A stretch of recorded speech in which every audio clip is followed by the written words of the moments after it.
हम पढ़ रहे हैं how to read faces, Miriam study Stanton, volume first, theoretical part है दोस्त। चैप्टर 4 चल रहा है जिसमें हमारा हेडिंग चल रहा है साइज ऑफ द हेड।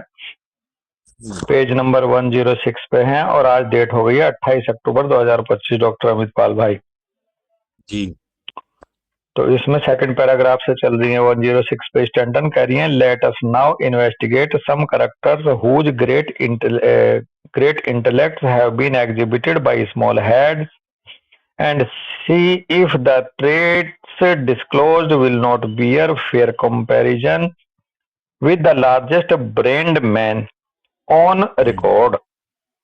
कह रही है आओ चलो हम अब इन्वेस्टिगेट करें कुछ ऐसे करेक्टर्स को जो बहुत बड़े इंटेलेक्ट रहे हैं लेकिन सिर छोटा था उनका, और हम ये देखें या हम देखेंगे कि जो ट्रेट है जो डिस्क्लोज हुए हैं वो उनका कोई फेयर कंपैरिजन नहीं है कि भाई लार्जेस्ट ब्रेन मैन हो जिनके अंदर ट्रेड्स अच्छे थे, स्मॉल हेड वालों के साथ भी बहुत अच्छे अच्छे ट्रेड्स आए, वो हम डिस्क्लोज करेंगे। ये डिस्क्लोज हुए हैं रिकॉर्ड से।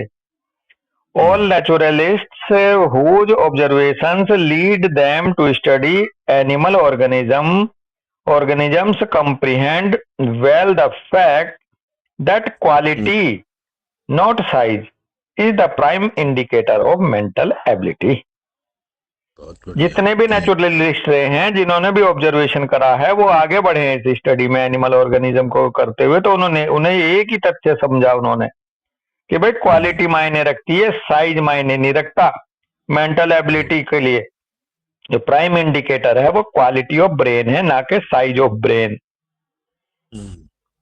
चार्ल्स डार्विन भैया, क्वालिटी ऑफ ब्रेन का मतलब, क्वालिटी ऑफ ब्रेन का मतलब होता है उसके प्रोसेसिंग कैसी है, उसकी फैकल्टी के अंदर। फिर क्वालिटी में अगर आप आ जाओगे तो फिर ऐसे हम कहेंगे कि किसके ब्रेन में कंपैरेटिवली ग्रे मैटर ज्यादा है, कंपैरेटिवली व्हाइट मैटर की जगह कंपैरेटिवली नर्व्स कितनी है, न्यूक्लियस कितने हैं। ग्रे मैटर बोले तो नर्व्स की संख्या बनाती है ग्रे मैटर ब्रेन का। तंत्रिकाएं जितनी ज्यादा नर्व्स होंगी, तंत्रिकाएं होंगी ब्रेन में, न्यूरल सेल्स होंगी अमित पाल भाई, उतना ही ब्रेन वो ज्यादा क्वालिटी वाला होगा। और जिस ब्रेन में जितनी कम न्यूरल सेल्स होती हैं वो उतना ही कम, क्योंकि जो भी सिग्नल्स पास होते हैं परसेप्शन लेने के बाद सेंसेस के, वो नर्व सेल ही उनको गवर्न करती है। हम पढ़ते थे ना नर्व सेल में एक न्यूक्लियस होता था, डेंड्राइट्स होती थी, एक्सॉन्स होते थे, तो वो नर्व सेल का गुच्छा मिलके न्यूक्लियस बनाता है और न्यूक्लियस के गुच्छा बन के मिलके बनाते हैं ग्रे कलर होता है, तो ग्रे मैटर बोलते हैं इसलिए ब्रेन को, उस पार्ट को जहां ज्यादा से ज्यादा। तो क्वालिटी उससे रिलेटेड है दोस्त, ना के साइज से। ग्रे मैटर तो अब हमें वो लाइफ सिचुएशन में देखने में समझ आएगा कि कौन आदमी कौन कैसे डील कर रहा है, बिल्कुल कौन कैसे डील कर रहा है, कौन सिचुएशन को कैसे हैंडल कर रहा है, इसका मतलब उसके अंदर उतना ही perception power, processing power strong है। और अपनी लाइफ को कैसे लेके चल रहा है, सर्कमस्टांसेस को कैसे डील करता है, वो मैटर कंपैरिजन टू हाँ, comparison to size of brain की जगह कंपैरिजन है क्वालिटी, कौन आदमी किस तरह से, कौन ऑर्गेनिज्म बल्कि किस तरह से मैनेज कर रहा अपने लाइफ को। ये प्राइम इंडिकेटर है मेंटल एबिलिटी का। चार्ल्स डार्विन ने ऑब्जर्व करा कि no one supposes that the intellect of any two animals or of any two man can be accurately gauged या judged by cubic contents of their skulls. Darwin साहब ने भी कहा है कि कोई भी इस बात को सपोज नहीं कर, अंदाजा नहीं लगा सकता इंटेलेक्ट का किसी भी दो एनिमल्स की, दो इंसानों की, एक्यूरेटली जज करके उनके cubic content of their skull को, यानी कि उनके वॉल्यूम को चेक करके, उनके क्यूबिक कंटेंट का मतलब है जो आप ही बता रहे थे आप, वो सीसी में मिलता है ना, इतने सीसी का ब्रेन उसका, इतने सीसी का, खोपड़ी में कितना कंटेंट है, क्यूबिक कंटेंट है, खोपड़ी का कितना साइज है, उससे कोई अंदाजा नहीं लगा सकता इंटेलेक्ट का किसी भी दो एनिमल्स की, दो मैन की, according to Charles Darwin. It is certain that there may be extraordinary mental activity with an extremely small absolute mass of nerve matter. ये है वो nerve matter जिसकी मैं बार बार बात कर रहा हूँ. कह रहे हैं ये तय होता है एक्स्ट्राऑर्डिनरी मेंटल एक्टिविटी से, जो अभी आप कह रहे थे कि भैया कौन आदमी किस तरह को डील कर रहा है सिचुएशंस को, कितनी क्वालिटी है, कैसे मैनेज कर रहा है अपनी लाइफ को. मेंटल एक्टिविटी एक्स्ट्राऑर्डिनरी जिसकी हो और extremely small absolute mass of nervous matter, और ये भी एक्सट्रीमली जो स्मॉल एब्सोल्यूट मास है खोपड़ी के अंदर, जो नर्वस मैटर है, नर्वस मैटर यानी कि ग्रे मैटर, उससे तय होता है.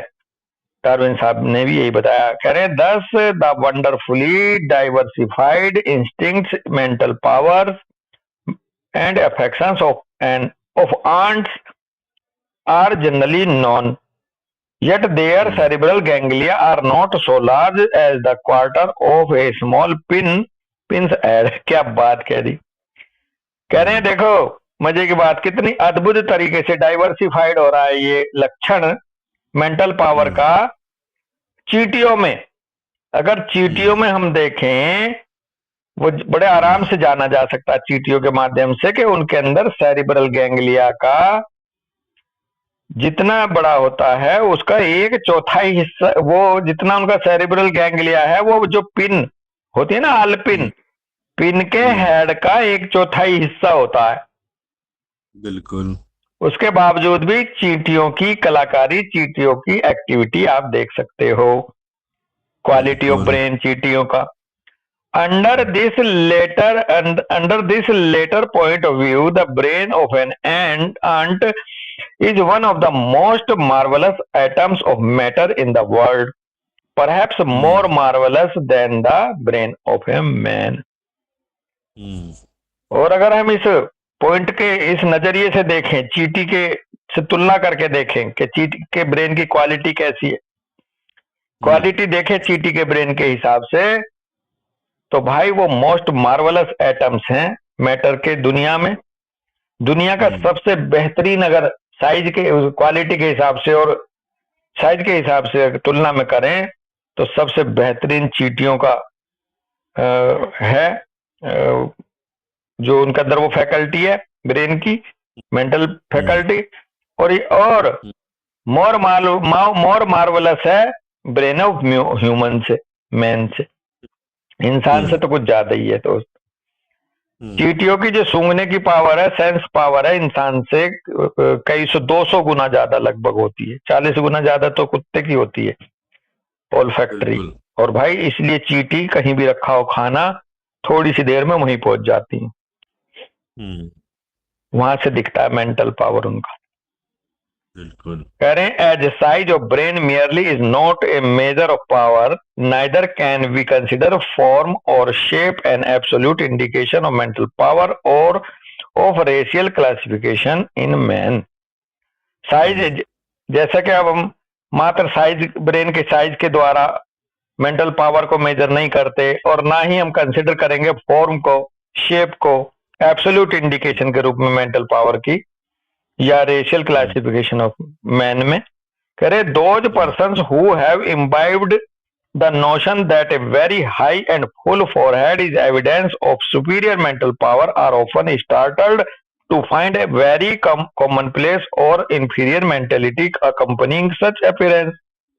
जो व्यक्ति इस बात से इम्बाइब है, इस धारणा से भरे हुए हैं, ये इस धारणा को पाले हुए हैं कि जिसका फोरहेड फुल होगा, हाई होगा, तो ये सुपीरियर मेंटल पावर का सबूत है, वो चौंक जाएंगे ये जान करके कि एक कॉमन प्लेस या इंफीरियर मेंटेलिटी के व्यक्ति का भी ऐसा ही मिल सकता है या मिलता है. Doctor Livingstone enlightens us on this point in the following remarks. Doctor Livingstone जो है उन्होंने हमें हमारा मार्गदर्शन करा, एनलाइटमेंट का हमें प्रकाशित किया हमें नॉलेज के मामले में इस पॉइंट को लेकर के उन्होंने ये रिमार्क दिया, ही ऑब्जर्व, उन्होंने ऑब्जर्व करा कि there is no proper race form of the cranium, the same measure of skull and same type whether of a classified purity and beauty or of savage degradation appear in individuals of all races. कह रहे हैं there is no proper race form of the cranium, cranium की कोई proper प्रजाति की form नहीं है कि भाई कोई क्रेनियम से रिलेटेड कोई ऐसी प्रॉपर रेस हो, फॉर्म हुई हो। कह रहे हैं the same measures of skull and same types whether of a classified purity and beauty, same measurement skull का, सेम टाइप, चाहे वो प्योरिटी या ब्यूटी की क्लासिफिकेशन को लेकर रही हो या फिर बिल्कुल सेवेज डिग्रेडेशन, सेवेज का मतलब पशुवत, जो बिल्कुल क्रूड डिग्रेडेशन की रही है, appear in individual of all races, सभी प्रजातियों में मिलते हैं इस तरह से उनका स्कल और same type. Tideman has met with Germans whose skull bore all the characteristics of the Negro races and an inhabitant of Nukihawa, according to Silesius and Blumenbach, agreed exactly in his proportions with the Apollo बेल्विडेयर।